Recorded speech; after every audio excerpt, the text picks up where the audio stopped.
And so, thus, we come to the end of our semester schedule. We have covered, only superficially, of course, the categorization of all living animals by phylum, and have ended with observations on the ethology of primates, including man. I would have preferred additional time for this vital phase of our studies, but alas, the head of our zoology department has decreed that matters protozoan deserve equal time with Homo sapiens. I wonder if you would mind very much if we were to end our final session 4 minutes early.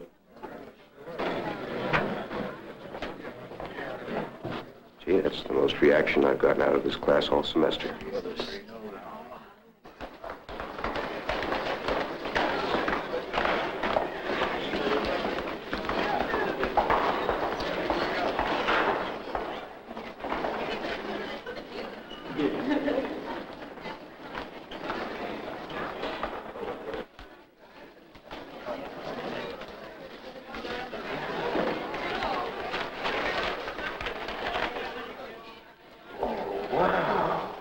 Wipe your mouth. Now, tell me what's got my son in such a condition. You tell me from your mouth. I've been invited to spend the summer at that place with the wild animals. Wild animals? You could get hurt, Marvin. There's no hurt there, Mom. Only love. Please now, I ate all the soup, and now I want to talk. Promised me. First, I'll read you the wonderful letter. Dear Professor Feldman. Look, they know already you're a real professor. Good, good, good. Read, Marvin, read. Dear Professor Feldman, your interest in the ethological research being conducted at our African Wildlife Preserve is most appreciated, and we would be honored to have you continue your studies inside our park. We shall expect you on Wednesday, June 20th at 1600 hours at the airport marked on the enclosed map. Sincerely yours, William Windsor, Vice President, Zoology. You're going away? Marvin, the least you could have done was to tell your own mother. You'll be alone with strangers. I'm never alone with animals. Animals love me. They're my kind of people. Wild animals are your kind of people? Is this what we taught you? If you want our kind of people, better you should visit Miami Beach. All my life, I've loved animals, and they love me. You know that, Mom. And I won't be alone. Rebecca will be with me. I certainly hope you're taking Rebecca with you. She'll die of loneliness, God forbid. And you know, without you around, she won't even eat. She's some fancy chicken. Mom, I've told you 100 times, Rebecca is not a chicken. She is a blue and gold macaw. Ara, a cow, from the rainforests in Brazil. That's what I mean, a real fancy chicken, all dressed up in blue and yellow feathers. I tell you, Marvin, if you plucked her, she wouldn't make a half-decent soup.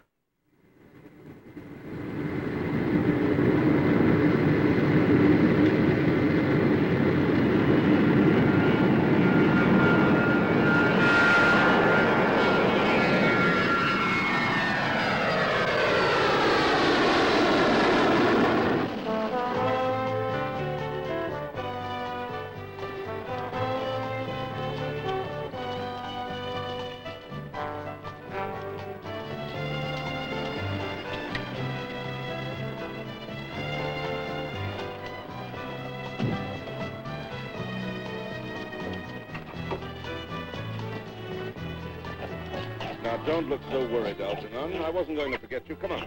Come on. Mr. Windsor? Mr. Windsor? Is one of you Mr. Windsor? Well, if you're not Mr. Windsor, I guess it must be me. Professor Feldman, I presume. What a beautiful greeting. So appropriate. Yes, I am Marvin Feldman, and you, I presume, are William Windsor. Call me Willie. And this is Algernon. Hello, Algernon. We both welcome you, Buana. Here, let me take some of those bags. Thank you. Willie, would you be careful of Rebecca? Yes.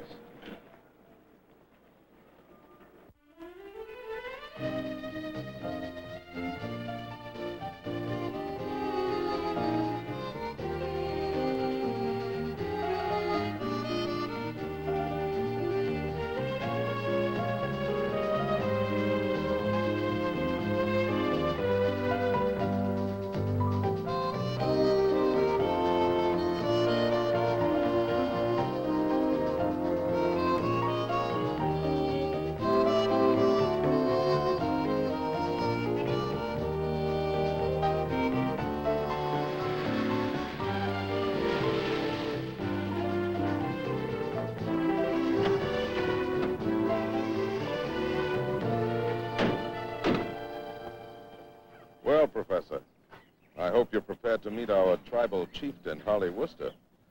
I know he's anxious to meet you.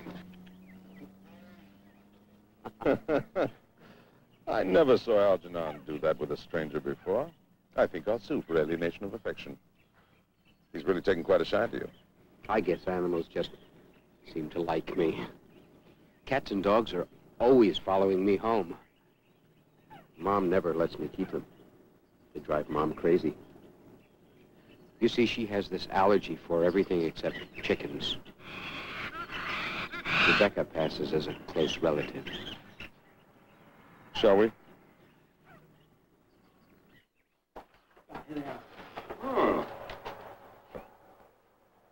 Gentlemen, allow me to introduce Dr. Marvin Feldman, professor of zoology. Assistant professor. Oh, we all know who you are, Professor. We're delighted you chose to pursue your field studies here. I'm Harley Worcester.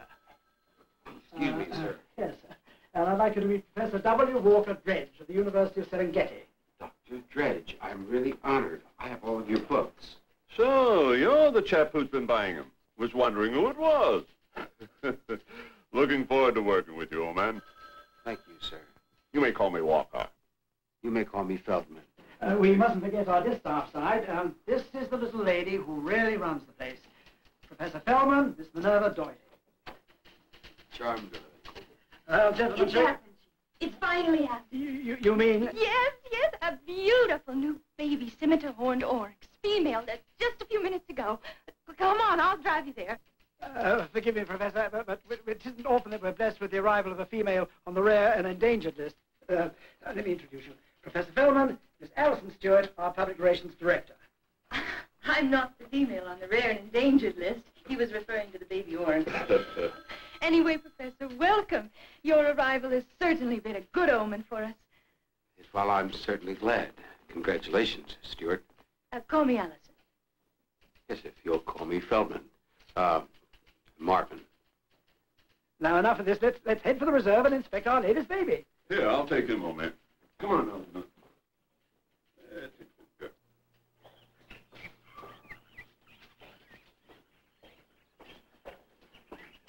Perhaps you care to see our Savannah lizards.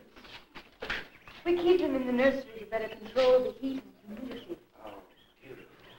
Just beautiful. Oh, listen. We won't be able to see the baby oryx. She's with her mother now, nursing for the first time, and she shouldn't be disturbed. But, Professor, would you like to see a rock hyrax?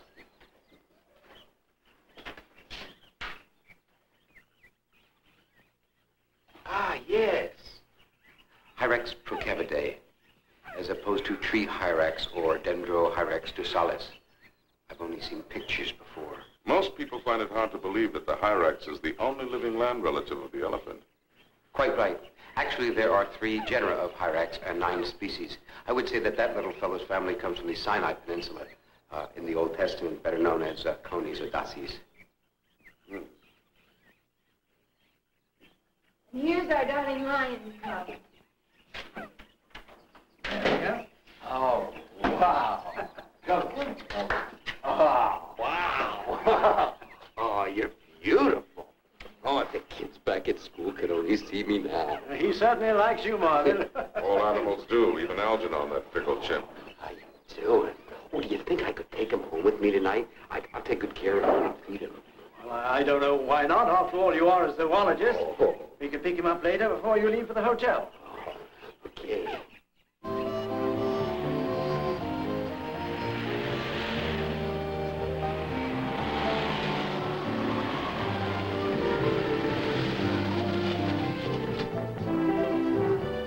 Willie, I only hope that every person in the whole wide world today enjoyed a day as wonderful as mine, so filled with tranquility.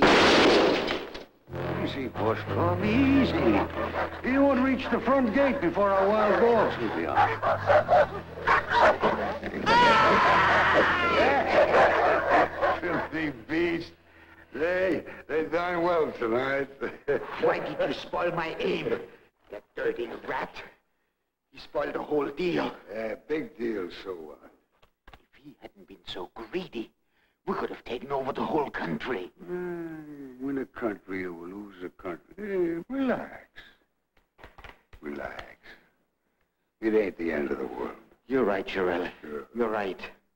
I just hope and pray that our beloved leader doesn't get wind of this. Oh, man. A day filled with unbelievable passion. Morning, John. Hello, Mary.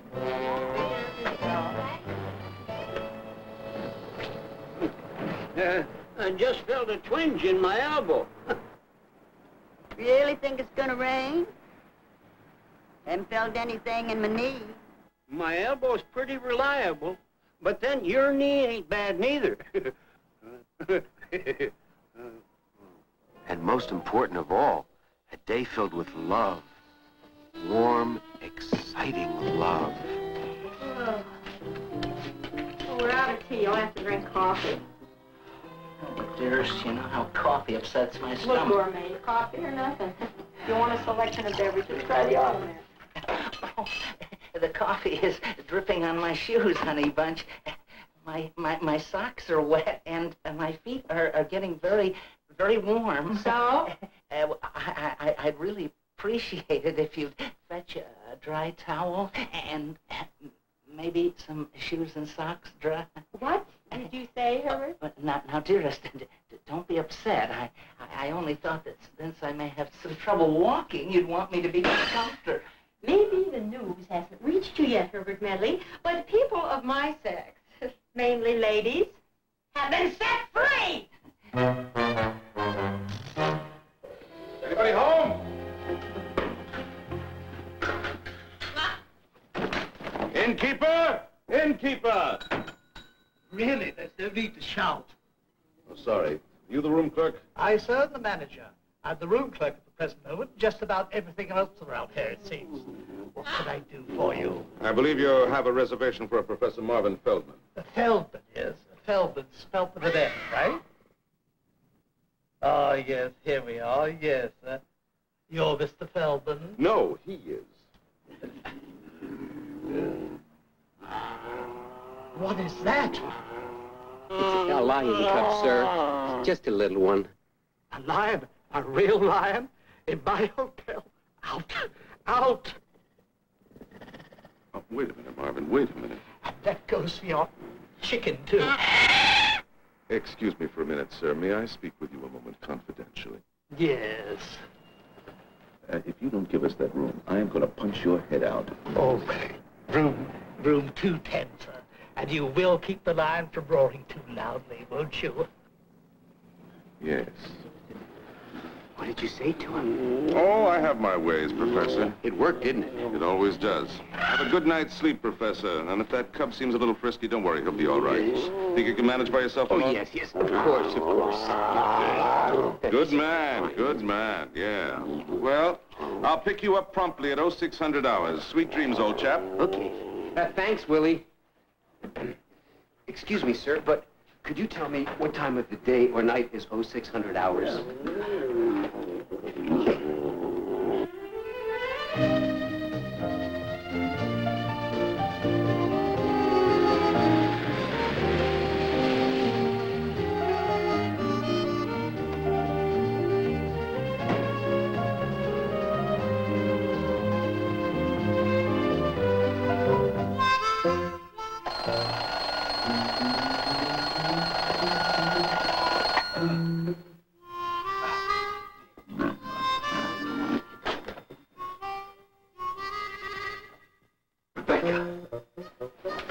Rebecca!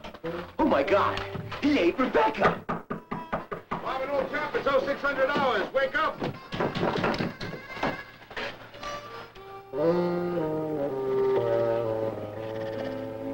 I don't remember having been invited to your orgy. He ate Rebecca!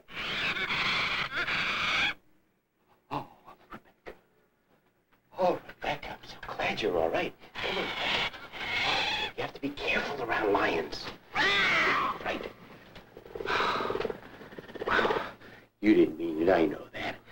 What are we going to do about this? Well, the first thing we're going to do is hang out a Do Not Disturb sign on the door so the maids won't faint when they see the room. And then we'll execute a well-known military maneuver known as getting the hell out of here.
so magnificent.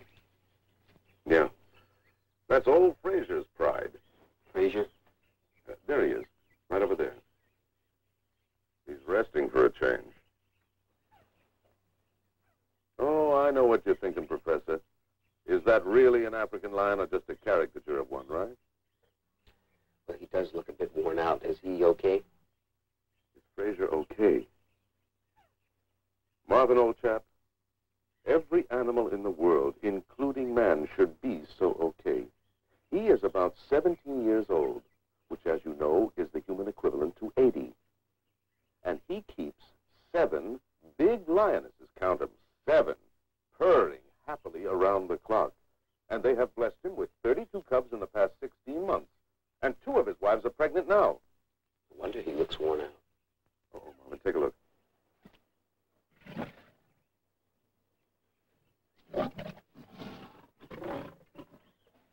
Are they fighting? They're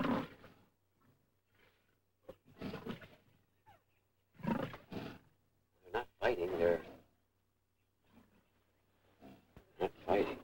Mr. Windsor, this is Base calling. Come in, please. Oh, Miss Doyley, how I wish you were here. Sounds like you're with the Frasier pride again. Really, Mr. Windsor, you shouldn't go there so often.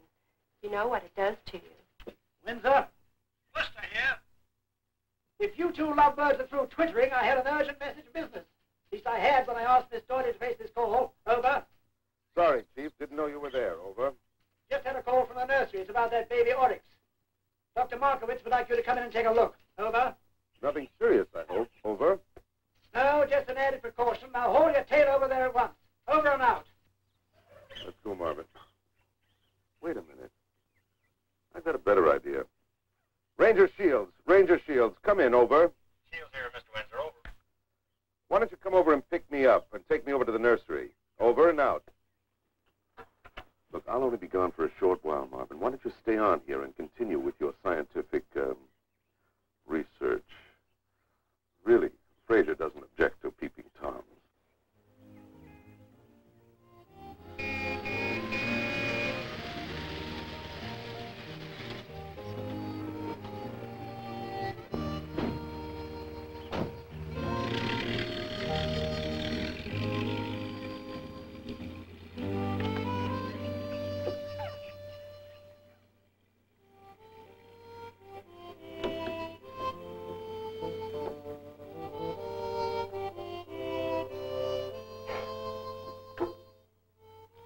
Gosh, Frasier, I really didn't mean to spy on you like that.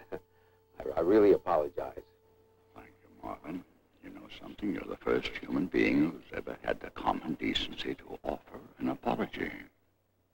Well, I know how I'd feel if someone were to watch me alone with a girl. If I had a girl.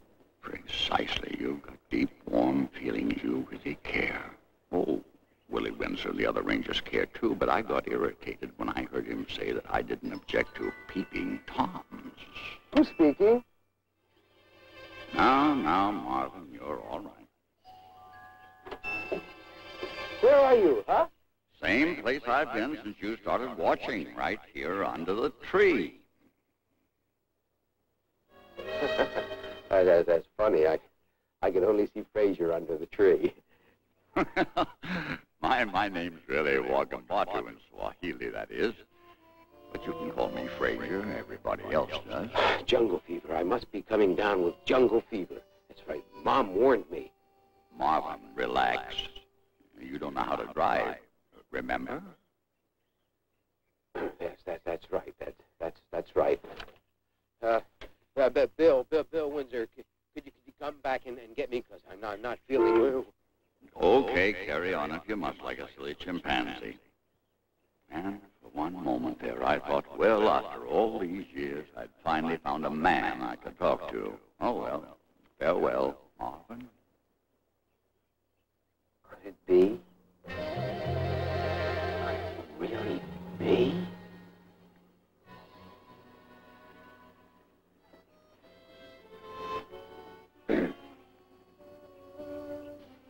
Frasier? Your obedient servant, sir.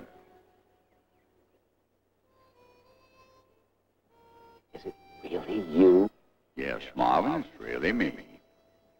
Oh, wow. Marvin, are you wondering how we're able to communicate? I'm not really talking, you notice. My lips aren't moving. But I'm a very deep thinker, and you're tuned into my vibrations. I believe your species refers to this subliminal thought transference as telepathy. Well, could you prove it to me? I mean, if it's really, could you do something to show me? Could you stand up and walk toward my car? At my age, I'm still auditioning. Satisfied? Oh, here comes Windsor. Don't tell anyone about this, Marvin. No. We're truly delighted that you're doing a story on our baby scimitar, horned oryx. It's very exciting news, isn't it? Yeah, very exciting.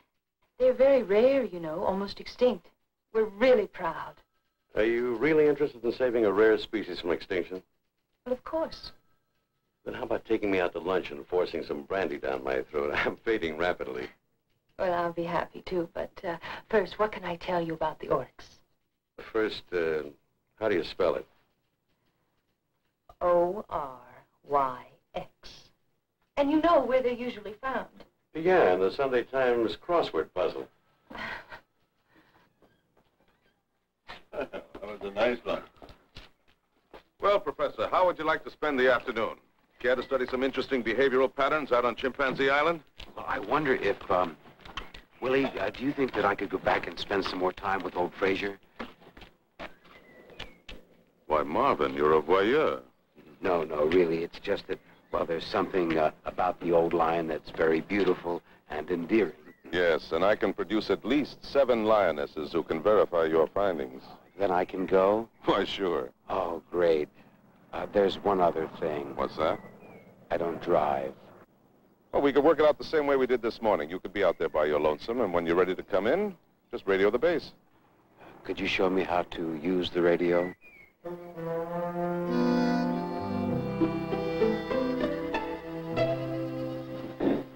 Frasier? Frasier? You needn't roar, Marvin. I heard you quite clearly the first time. I may be old, but I'm not deaf. I'm sorry, Frasier. I didn't mean to roar. I mean shout. Could we please talk some more? Certainly, my man. I thought you weren't coming back until tomorrow. Oh, well, how could I stay away? I mean, how can I even sleep tonight? This whole thing has just got me so meshuggah. Meshuggah?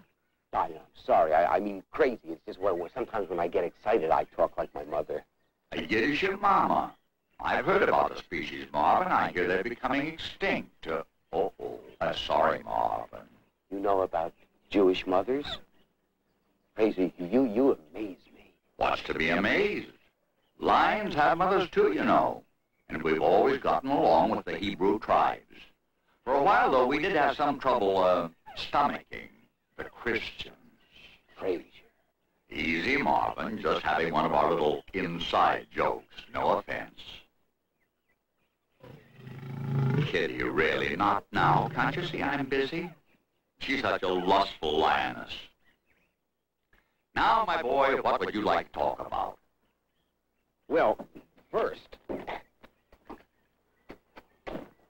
how are we going to get anybody to believe that we're actually talking to each other? I mean, they'll never believe me.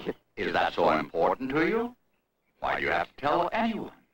Well, because, well, I'm a zoologist and you're a wild animal. Oh, excuse me, I didn't mean it to sound that way.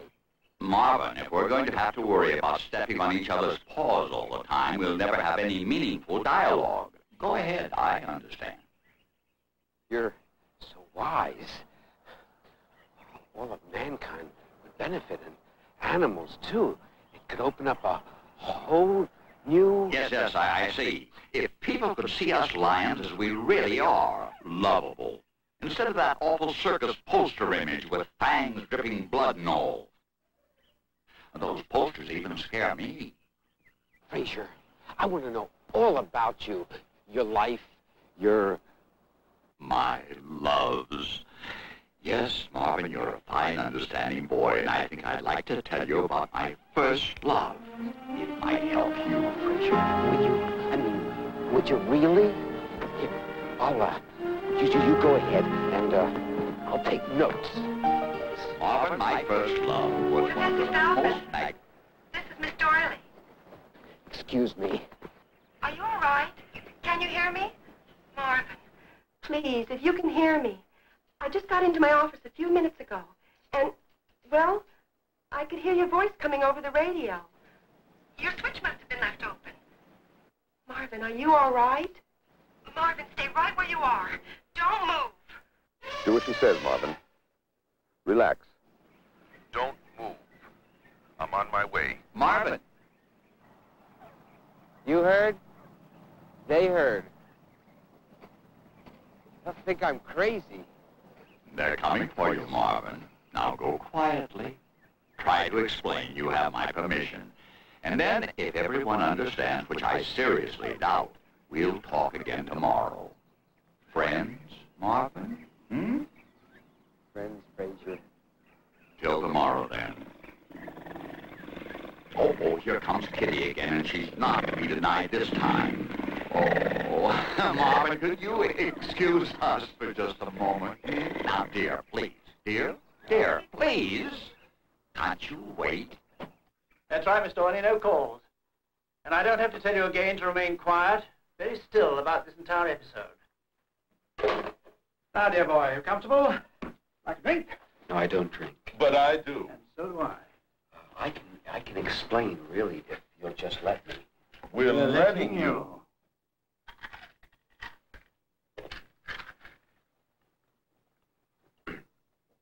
Well, I know that this sounds sugar. I mean crazy, but it's just the way you heard.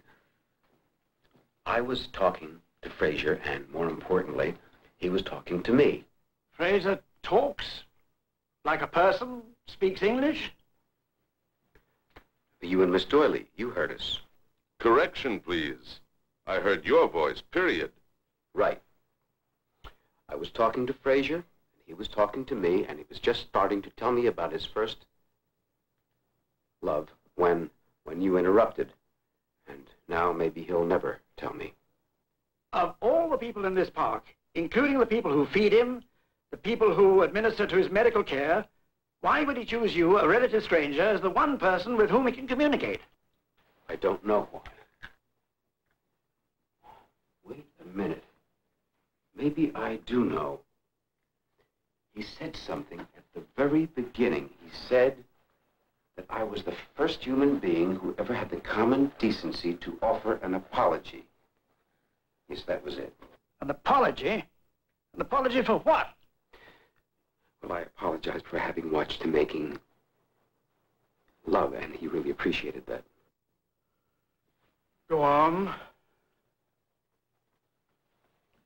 Well, at first I was just as surprised as you are, and I kept looking around, wondering where this beautiful voice was coming from, and it sounded, you should excuse me, it sounded like God.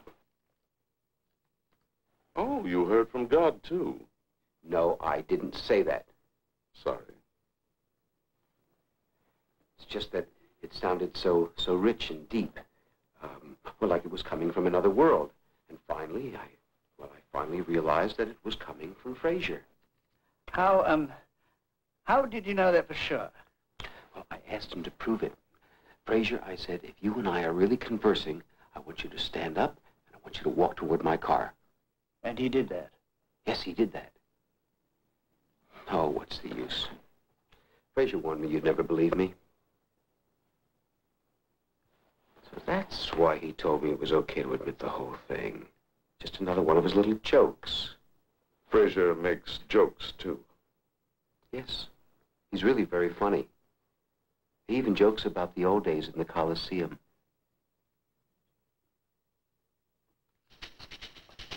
And it's all agreed. You'll continue your conversations with Frasier, but we'll keep it all within our own little family. You certainly don't want the press to hear about this, do we? Your boss doesn't want the press to find out about what? Well, I haven't the slightest idea. but I'm sure that it isn't important. Now, about our little baby Oryx. Who's Frasier? He's just one of our lions. And some guy's talking with him. Really, that's absurd. Well, you heard what your boss was saying, same as I did. Now, dear girl, tell me, what's this all about? Look, Gordon, I don't know what it's all about. Why are you so insistent about a passing fragment of conversation? Well, let's just say, sweetheart, I've been a working newspaper man a lot of years, since maybe before you were born, and I've developed certain basic instincts. My nostrils are quivering. I'd like to learn more about what your boss doesn't want the press to find out. Heaven's sakes. If it'll make you happy, I'll catch up with Mr. Wooster and ask him. I'll be right back. I think I'll trot along with you. Gordon, really? Now, Miss Stewart, let's remember our respective little roles in society.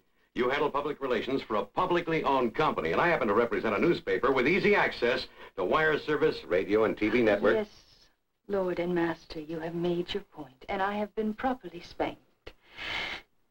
Would you, noble gentlemen of the almighty press, care to accompany me while we run down a story which probably doesn't even exist? After you, my charming lady.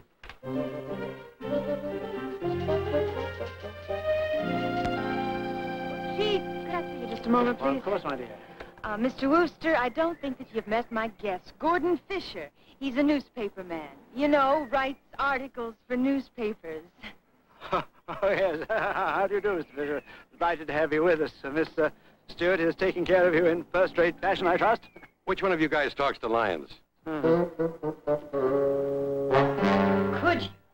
How could you? Sorry, Miss Allison. Truly, I am. I wouldn't do anything to hurt you, ever. It's just that was my first experience with a newspaper man, and he tricked me. We have spent years building up the great worldwide reputation our parks enjoy today. I personally have slaved without rest. And then you come along and in just one day demolish everything. You've made us a laughing stock. Oh, now look, Allison. Let's be fair about this whole thing. True, Marvin admitted he was able to talk to Frasier, but I'm the bloody bloke who told that journalist about Frasier's somewhat astounding sex life. And I am the bloody gal who vainly tried to stop you, you... Please, the blame is mine. It's all mine. Enough of this nonsense. There's enough blame to go around everywhere. Perhaps the paper won't print the article. After all, there are so many more important things to write about. Wars, crime in the streets. And sex, and animals, and eccentric professors. Remember, Chief, I used to be a pretty good reporter myself. And all the ingredients are there for page 1. Look, Chief, I know my job is to keep our name in the papers, but this is ridiculous. It'll destroy us. Calm down, Miss Stewart. You're overreacting. Now, I'm as rational as any man you've ever met. And I'm predicting right now, flatly, that the Fraiser story will never see the light of day. Move over, Casanova. Look to your laurels, Lothario. Take heart, all ye senior citizens. This is the stirring saga of Frasier the Sensuous Lion, a mangy, arthritic, creaking old African lion who promises to become the world's newest and most important inspirational sex symbol. At the advanced age of 17, the leonine equivalent of a man in his mid-80s, old Frasier manages to keep 7 demanding lionesses purring happily at the simulated African wildlife reserve nestled in Laguna Hills. In the past 16 months, they've blessed their oversexed octogenarian with 32 adorable little cubs. And that's not all. There's a visiting zoologist at the compound, a Professor Marvin Feldman, who claims that he's able to converse with remarkable old Frasier. Can mild-mannered Professor Feldman unlock the secrets of Frasier's sensational sexual success and convey them to his panting fellow men? Tune in tomorrow, folks, when this reporter joins Feldman in his next get-together with old Frasier, who promises to become America's new romantic idol. Beautiful, just beautiful. There won't be a dry eye in the country.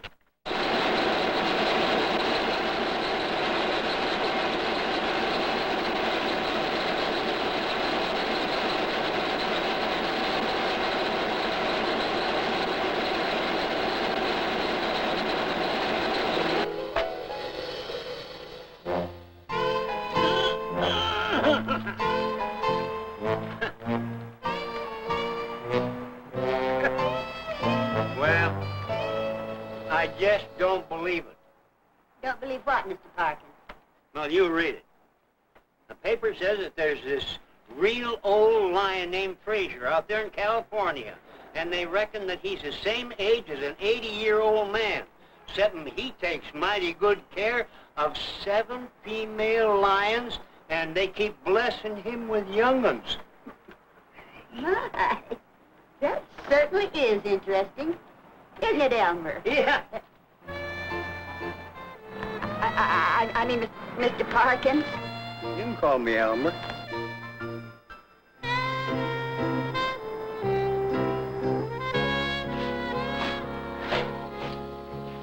I was just reading the most beautiful love story. Real primitive, savage passion. You remember, dearest, when we were young and amorous, full of love and life? One thing about you, Herbert, you got a terrific memory.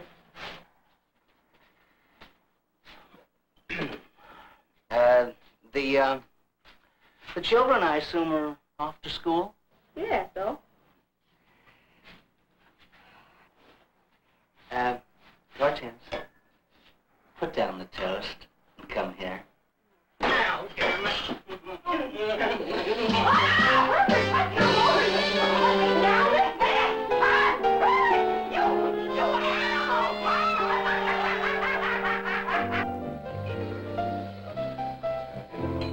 Zoologists at Land Country Safari admit they've never seen anything like it. They say old Frasier should have been dead 5 years ago. Instead, he's got 7 wild lionesses purring around like lovesick kittens. And yesterday's litter of cubs brings Frasier's total to 32 in the last 16 months.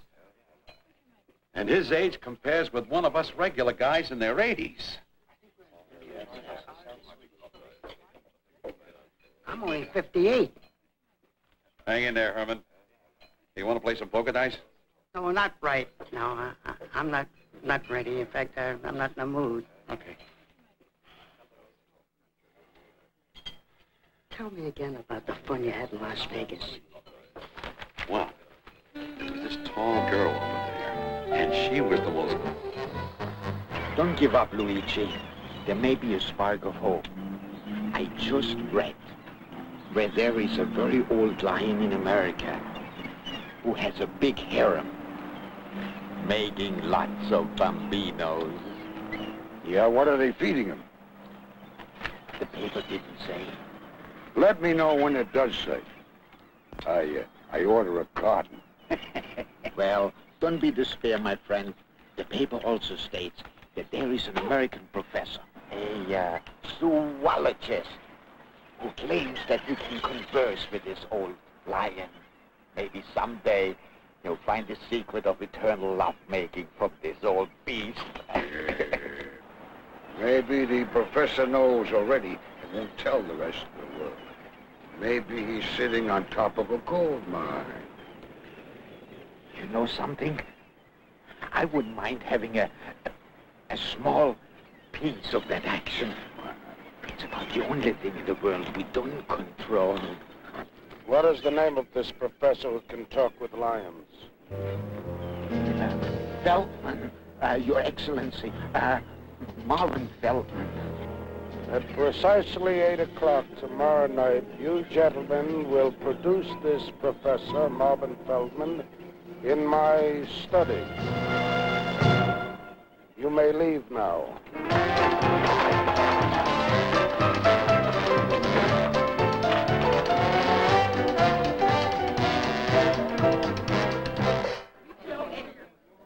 This is Cleveland Amory, reporting live from Orange County. Ever since the Frasier story broke, everyone is clamoring for Professor Feldman, the man who can communicate with the sensuous lion. Feldman is still in his room, but this crowd, mostly older folks from nearby Twilight Acres, is prepared to wait. They all want to learn Frasier's secret. Wait, there's a disturbance. A girl is trying to push through that mob. She's being severely jostled, but she seems determined to reach that front desk. I'm from Lion Country. You give me his room key now! Oh.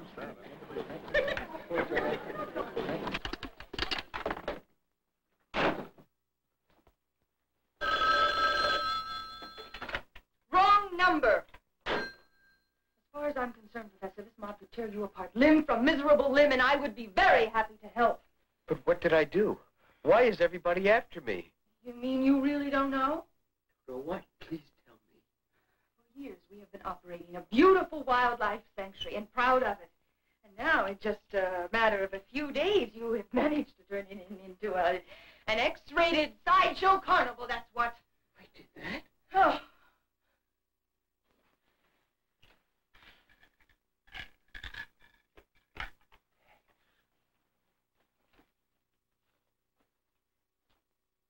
Oh, really, Professor? Sorry, Miss Stewart, I'm sorry. There's a sweater right over there.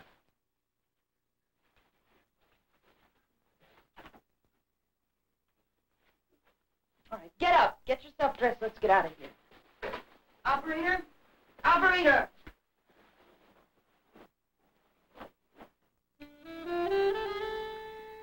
Operator, now listen carefully. Professor Feldman and I are getting out of here fast.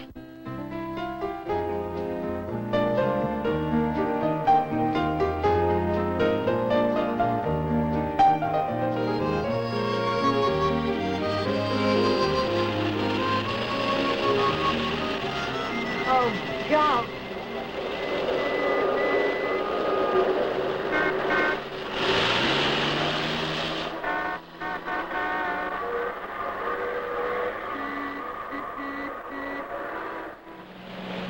Marvin, dear boy, you're beautiful. You brought thousands of people to the park. I love you. Allison loves you. Everybody loves you. Dear boy, what can I do for you? Please, sir, could we just go inside and see Frasier? Allison, you heard what our guest asked. Drive him to Fraiser. Stay with him. Give him anything that he wants. Oh, Marvin, your mother has been calling every 10 minutes. I think you'd better... Mom. Oh, my God, she must have heard.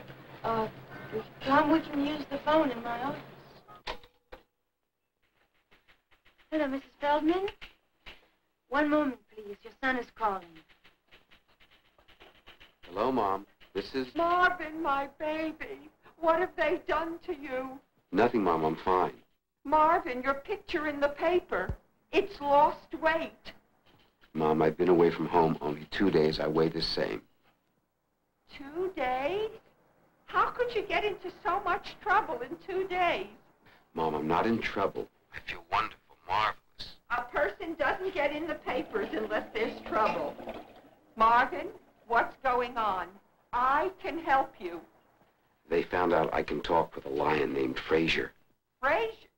What kind of a Jewish name is Frasier? He's not Jewish. Look, Mom, I'm all right. Frasier is my friend.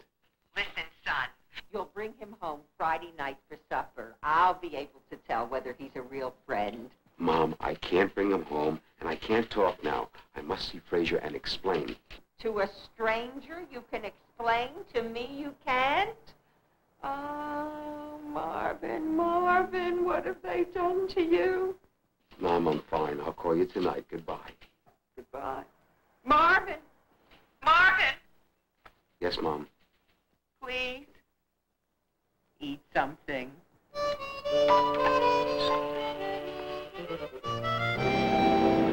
You're really very attached to your mother, aren't you? Well, it's just the other way around. She thinks I'm still a baby, a 34-year-old baby. Maybe I should start a new movement, the Grown-Up Children's Liberation Front. Do I detect a faint note of grown-up bitterness? No, I love my mother very much. It's just that every 34-year-old man is entitled to have at least one other woman in his life. And you ever had one? I've never had one. Incredible. Well, speaking as a dues-paying member of the opposite sex, Marvin, you're not exactly unattractive. That's a double negative. Oh, that's odd. It was intended to be positive.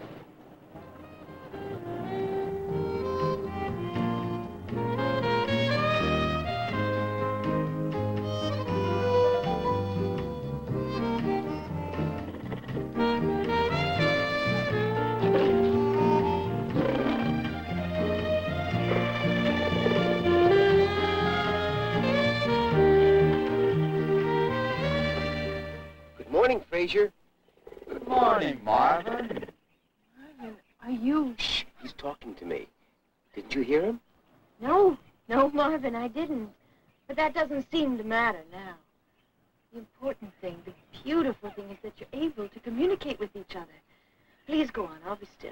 Quite a female you have there, Marvin. Looks right. This is Miss Stewart, Allison Stewart. She works here in public relations. I know a fellow employee is a word. Strange, but I never really cared for her up till now. But Marvin, my friend, I think she really likes you. Oh, Frasier, really? No, I can tell. Has she licked your ear yet? Frasier. Well, that's the way my females let me know when they're ready for a little jungle joy. Well, a girl like Allison Stewart doesn't go around licking men's ears. Oh, that was beautiful, just beautiful. Would you two savage beasts like to be left alone? Sorry. Continue your conversation, Marvin. Pretend I'm not here. Yes, Marvin, just try to pretend she's not there, if you can. Believe me, this is not the time to be leaving her, Marvin. Frasier, can't we please talk? There's so much that I could learn, well, that we could learn from each other. You've never been in love, have you, Marvin? Until hopefully now with Alice. Frasier, really? All those years without romance. Oh, what a tragic waste. But now, at long last, love is entering your life. Beautiful. Notice something so wonderful, so special about first love. I find myself envying you. Me? Yes, Marvin. Allison really cares for you, and admit it now, you want her more than anything in the world. Your very first love. But something will happen to spoil it. I know it will. It always does. Marvin, my boy, sit down.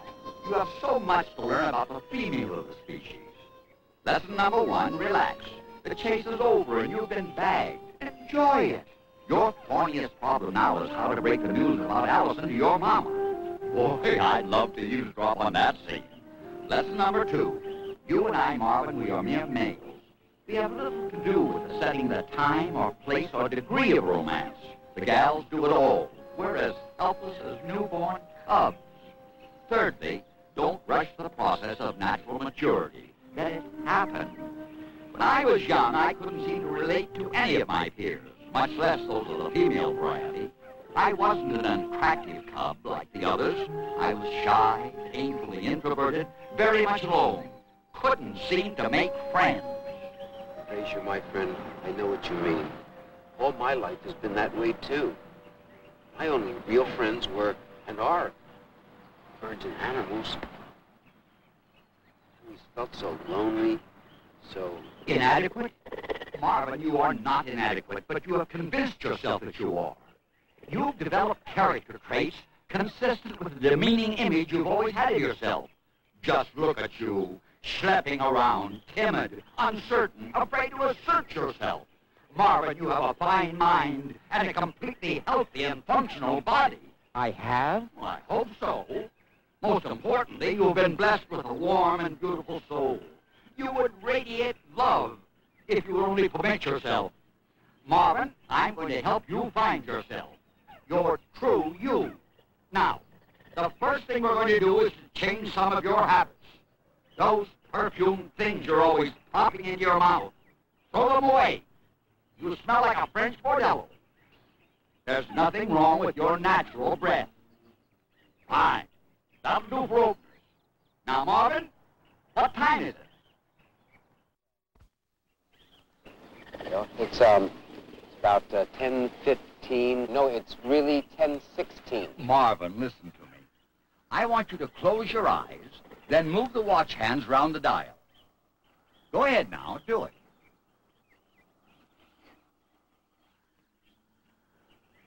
Good. Now hold the watch at arm's length from your face.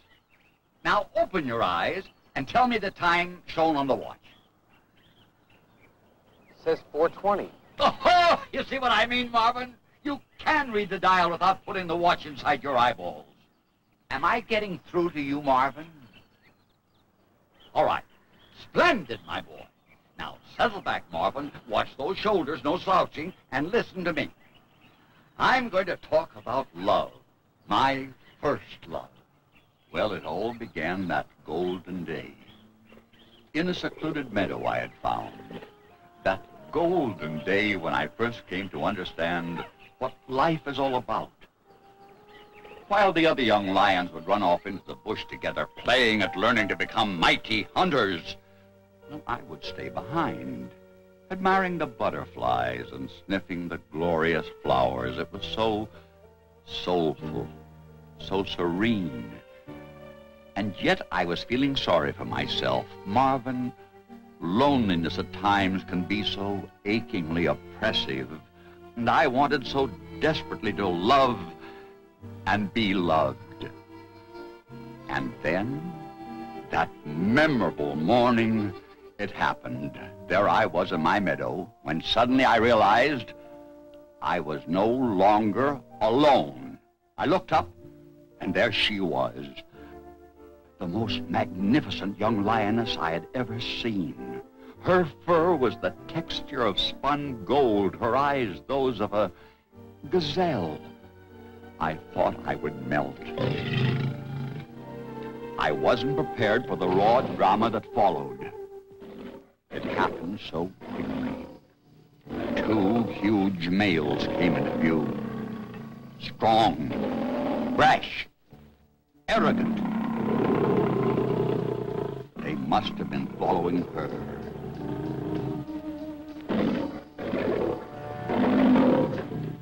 I can still hear their vicious snarls. Still see their faces contorted with fury and lust.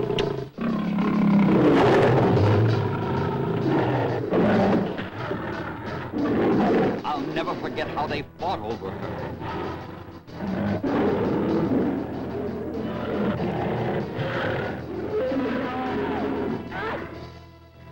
It was soon over. The victor was advancing towards my love to claim her. I could sense that she was seething with anger. Suddenly she sprang to her feet, snarling. And her cold fury sent him after the other loser. Through it all, I remained still and trembling. I closed my eyes and then opened them, and wonder of wonders, she was advancing slowly toward me. Could it be, dear Lord?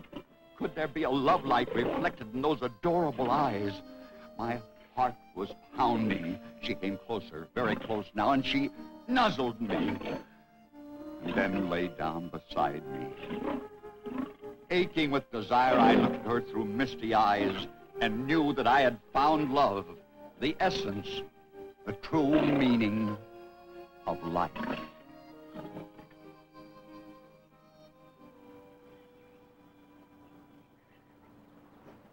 Ellison? You crying? You could hear him? I didn't have to hear him, Marvin. It was enough just to sense his vibrations. And yours. Just recalling those heavenly moments seems to have drained my juices. I must rest. Besides, I get the feeling that you two would like to be alone without a peeping Tom. Oh, amor, amor, amor, amor.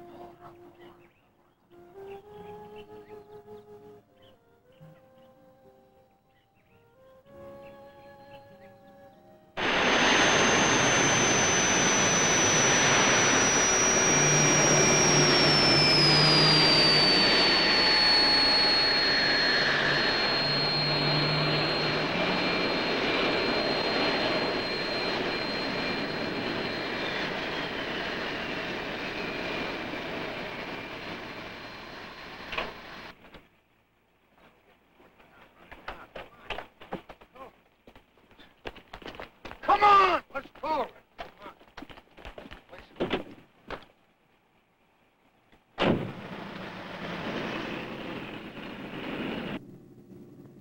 Where to, gents? Disneyland? Spare us your American humor, Kubek. You know precisely where we're going and the exact details of our leader's orders. Now shut up and drive. The bus come. Sounds like he's hungry again. Throw him a bone. Chiavelli's always hungry, but don't pick on him. It has been most uncomfortable flight. Voskov, it's my last and final mission. I'm getting too old for these Humphrey Bogart assignments. These hush-hush, bang-bang missions. Without proper sleep, without good food. After all, we're not criminals. We don't spit on sidewalks. We don't take from jewelry store windows.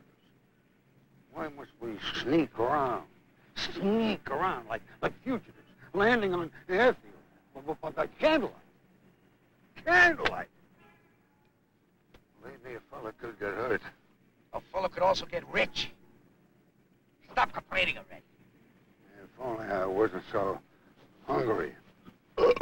All right, if it'll make you feel better, I'll stop at my favorite gourmet restaurant, where the specialty of the house is taco burgers with chilies, or is it chili burgers with tacos? I don't know, these gourmet foods, they mix me up. You will stop nowhere. You've got exactly 7 more minutes to be at Professor Feldman's hotel. And according to your reports, he should be sound asleep. Sorry, gentlemen, no vacancies. Not since the Frasier story appeared. Secret Service, assigned by the President to protect Professor Marvin Feldman. What is his room number? Secret Service, really? Well, room 210. I'll show you the way. Stay where you are. You do not have security clearance in this hotel. Just point the way.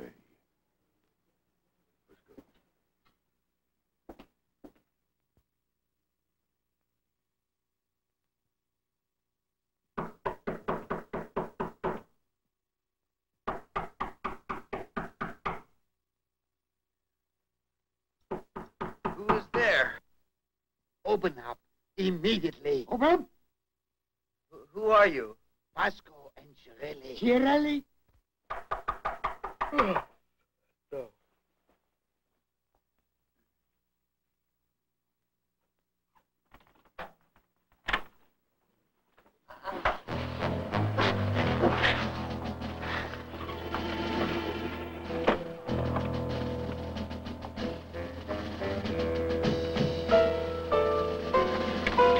Come on, get him up, get him up. Come on. Look out, come on, get him. What's the matter with you? Let's go.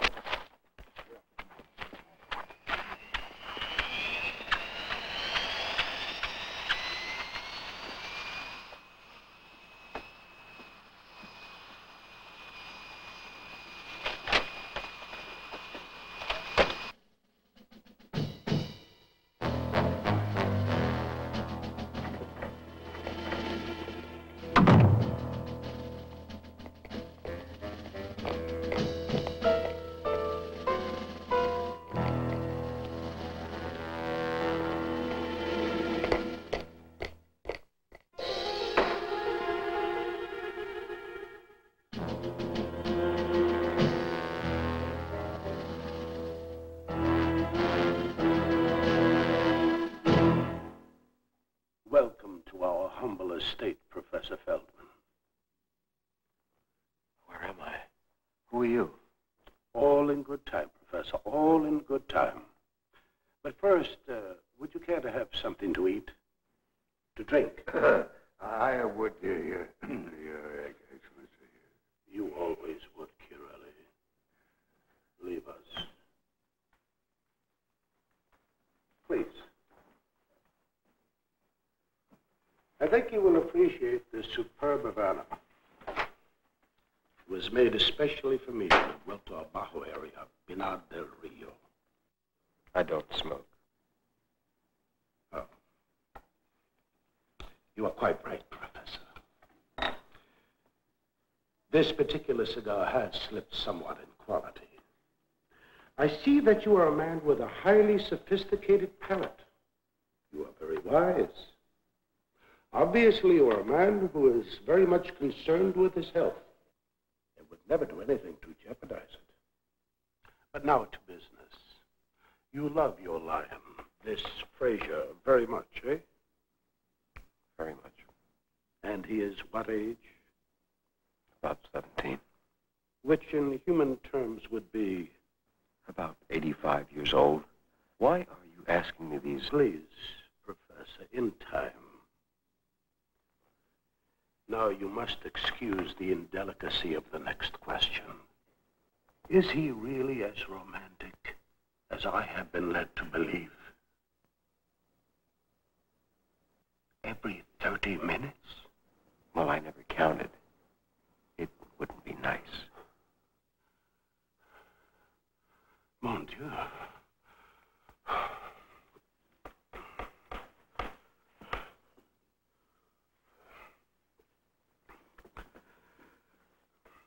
You are a professor of zoology, are you not? Assistant professor. Mm-hmm. Now for the big question. Is it true that you and you alone are able to communicate with this beast? It looks that way. Now, see here, sir. Whatever your name is, I will answer no more questions until I know what this is all about. You are not a nice person. You will sit down, Professor Feldman.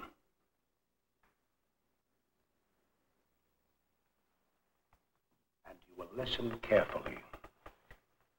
I am a man of cold logic, and these are the facts. You are the only man in the world who's able to communicate with an aged lion. A lion who knows, and far more importantly, is able to implement a secret of everlasting virility. I want that secret. And what I want, I get. Secret? I don't know of any. I am warning you, Professor Feldman. Do not play games with me. I shall now make you an offer you cannot refuse. You will return to your California park, accompanied by Boskov and Curelli. You will never be out of their sight or control. You will extract from Frasier the secret of his eternal sexual fulfillment. And when you bring me back that secret, and only me, I will make you a very rich man. And if I don't?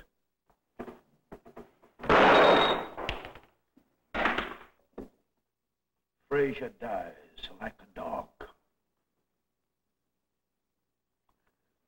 Both Boskov and Curelli are among the world's greatest and deadliest sharpshooters. They will not miss. You can't do that. You're rich.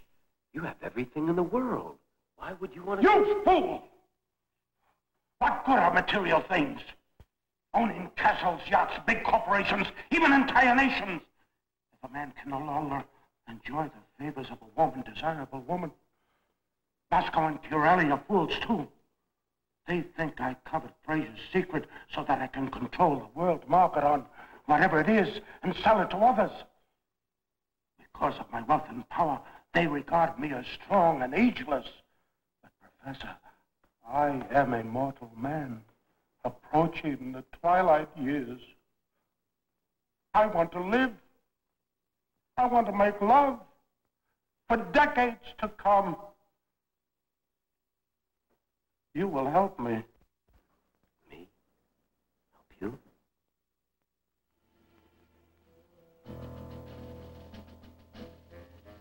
You have precisely 3 days.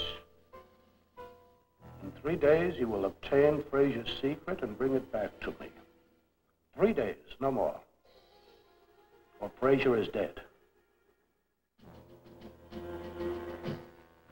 And you will discuss this matter with no one. Do you hear?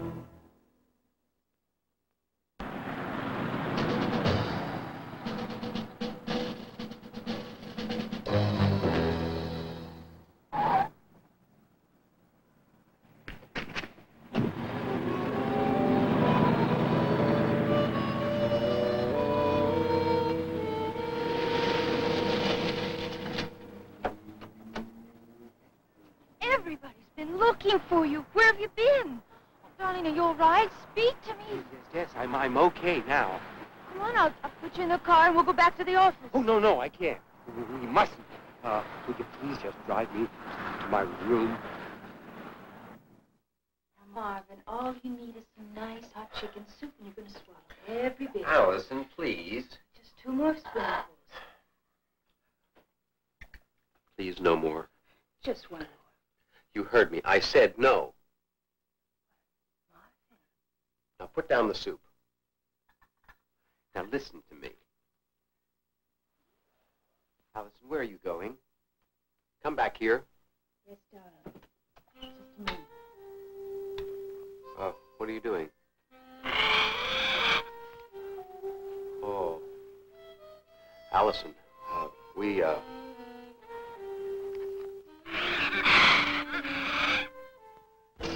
Hello there. Fine. Well, my wife bought me a Frasier t-shirt to replace my pajama top. And I'm proud to confess that for the first time in many, well, I don't want to brag. You know, Frasier is the only one in our generation that we can relate to, trust, you know. Yeah, darling old pussycat. He believes in making love, not roar.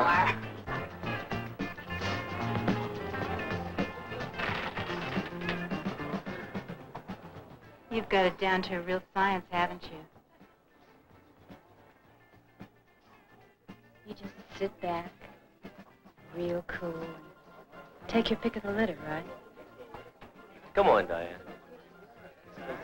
Dullsville. You ready to split? What is your name? Wilkerson. Jasper. Buzz off, Rock. I'm leaving with Mr. Wilkerson. Jasper F.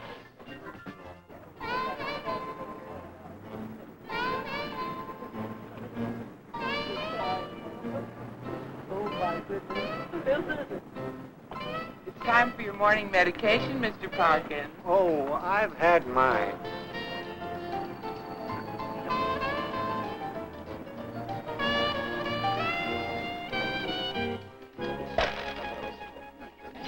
Still no word about Hermit, huh? You know, it's been 3 nights now. Doesn't even answer his phone. Maybe he's in the hospital. Charlie, there you are. I thought I'd find you here. Herman, is that really you? Where you been? Las Vegas. It's great. You told me so. 3 of them? Charlie, every man should keep a pair and a spare. Another cup of tea, Tiger? The tea bag should speak precisely 2 1/2 minutes, not a second longer. Yes, lover. There's still 7 seconds yet to go. 6, 5, 4, 3, 2, 1. Blast off. Oh. You must believe me. The leader is loony. He actually believes that old Frasier, through me, can tell him his secret. Secret? What secret is that, Marvin? Allison. The secret of everlasting virility, Chief. Thank you, Allison, for the delicacy of your comment. Righto. No need to get clinical about these matters. The secret of everlasting virility? Wouldn't mind knowing that one myself. Gentlemen, enough of this British drawing room banter already. Now, while you're making like Noel Coward, the life of Frasier is in great danger. They may kill him. Do you understand that? Darling? Darling? What in the hell's going on here? Marvin, where are you going? Well, I can't seem to convince anybody here, so I'm going to talk to Frasier. After all, it's his life that's at stake. Well, wait, love. I'll go with you. Wait a minute, Marvin. We'll all go with you. I'm sorry if I appeared rude and unfeeling about this bizarre episode, but I want you to know we all share your love for old Frasier. Right. We better check in with the old fellow. Count me in, chaps. Wouldn't miss this for all the monkeys in Mozambique.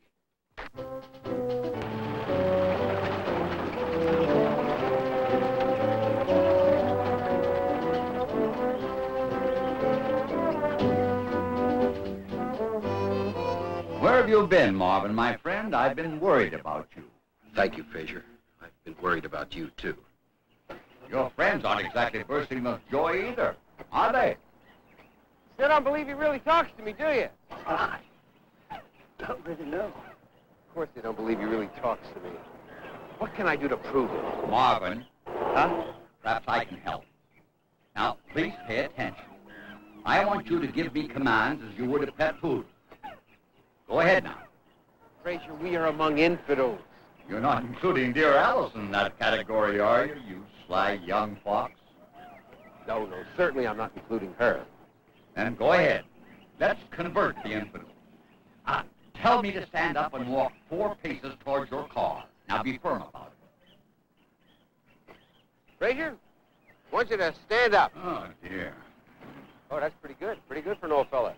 Just come on, Marvin. Say the jokes. Don't strain yourself. I won't. I mean, you know, you're not exactly in prime. But... Not prime? Certainly choice. Now, I want you to walk 4 paces toward me. Precisely 4 paces. If I could count, I'd be back in vaudeville. Lie down. Chief, you didn't happen to bring along that decanter of scotch that was on your desk, did you? No, Willie. But I wish you had. Okay, now roll over. Roll over? You mean like a dog? No, silly, like a lion. Let's not overdo this, Marvin. That's the most unproductive exercise, that is, that I've had in years. Are you satisfied with the preliminaries, gentlemen? Can we now get started with the main event? Well, it's your show. We'll keep quiet. The boss has a great idea there, Marvin. Let's all be quiet for a while. Frasier, you know that I love you very much. Yes, Marvin, I love you, too. Thank you, Frasier. Now, you must let me talk. Every moment is precious. Now, you wanted to know where I've been. Well, I'm going to tell you where I've been. I've been kidnapped, that's where. I had a suspicion there was some foul play involved. Who kidnapped you? Why?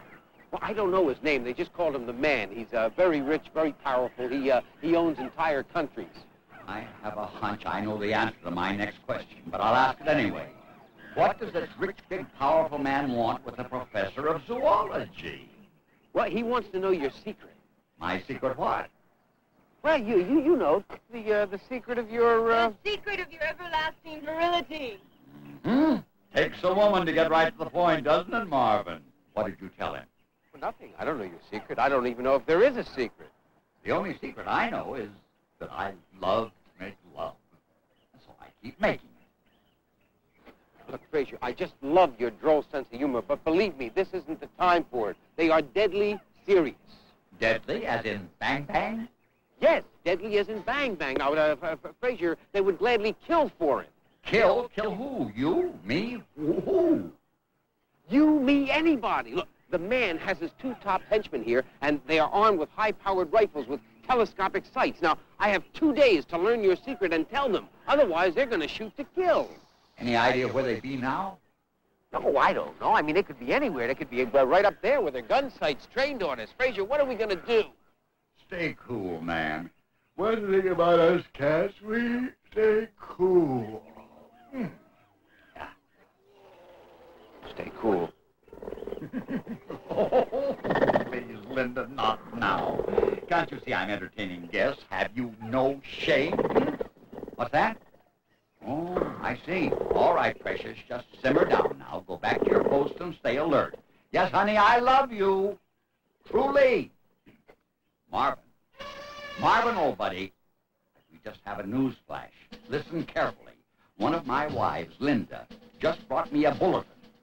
Gerald, the giraffe, has spotted 3 strangers in a big black limousine prowling over the western ridge. They're not tourists? Do tourists usually sneak into the park over the hill without buying tickets and carrying guns yet? Boscov and Chiarelli. We didn't get their names, but they look like bad guys, black hats and all. And they've been watching me all afternoon. Well, Frasier, what are we going to do?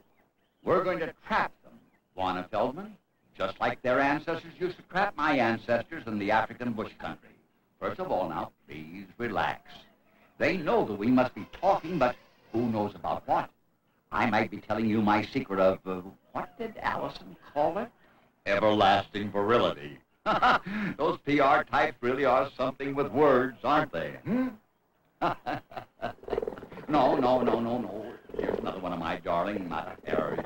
Yes, Marilyn. Thank you, Marilyn. I'll reward you later, dearest. Frasier, now, will you please be serious? Now, these men are killers. Now, how are we going to stop them? Our perambulating periscope, Gerald the Giraffe, just sent word with Marilyn that our friends in the limousine are getting closer. Tell your troops in the Land Cruisers to fasten their seatbelts. Oh, looks like the fun is about to begin. Fun? What fun? Well, when we animals start hunting our hunters, that's a twist, isn't it? You mean we're going to kill them? All right, you all heard Frasier's orders. Let's get ready to move out. Marvin, we couldn't hear Frasier's orders. You'll have to tell us. Oh, that's right. He said for us to get ready to use our Land Cruisers to intercept some guys with guns in a black limousine.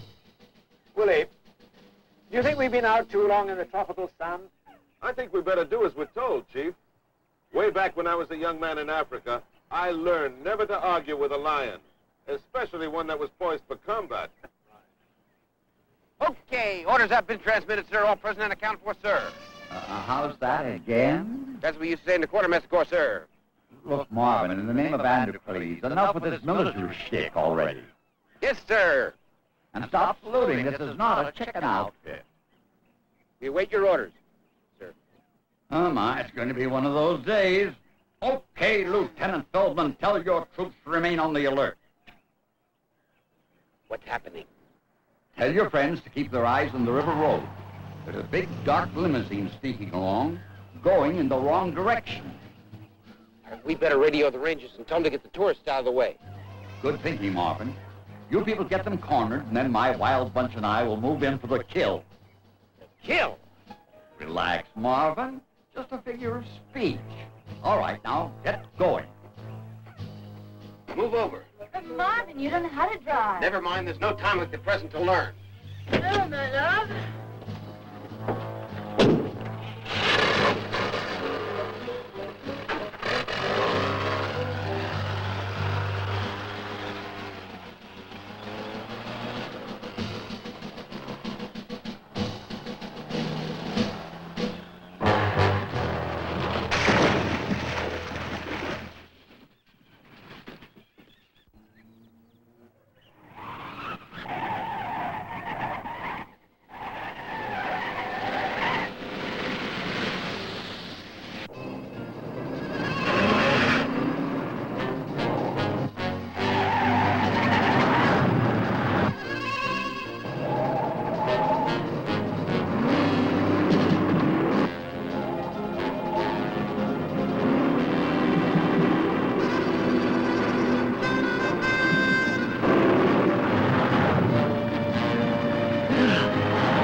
Marvin, are you all right? Of course I'm all right. Oh, Marvin! Marvin.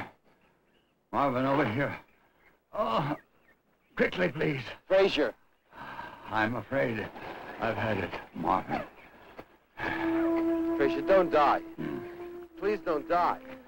Very little time left, my friend. Listen carefully. I've had a good life, a warm, productive life, filled with love. God, who watches over all of us, has been compassionate. He has given me years beyond my span. He's given me loving wives who have blessed me with many cubs. He gave me the bittersweet memories of my first love back there in the Golden Meadow. And just as important, Marvin, he gave me his final blessing, the beauty of having known you, the only human being with who I was able to forge a warm bond of friendship and understanding. And love. Yes, Marvin, and love. You fell trying to save me. And you were prepared to do the same, to save me. Oh, Marvin, we're so much alike. You mean that you can relate your beautiful, meaningful life to mine? Of course. Don't you understand, Marvin, why a supreme being saw fit in his wisdom to grant us communication, and how I was able to relive my first love through yours? You know about Allison and me. I knew from the very beginning. You're a very fortunate man to have had such a love from one so dear. Thank you, dear Frasier. Allison, you can hear him? Yes, my love. I can hear him now. Allison can hear him. Yes, my love. And perhaps in time, we too would have been so blessed.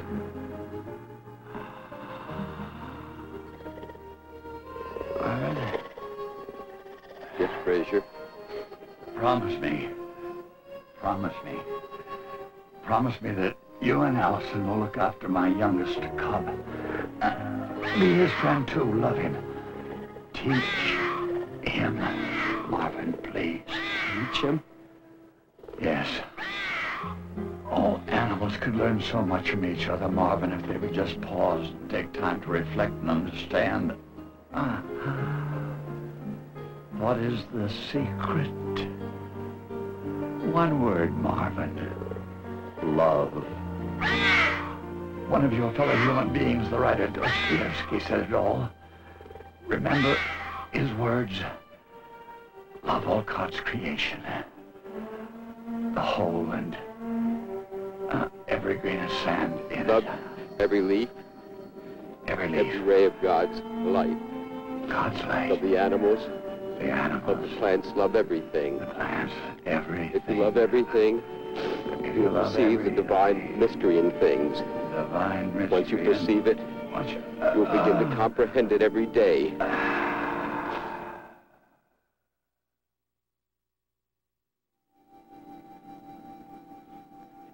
You will come, at last, to love the whole world with an all-embracing love.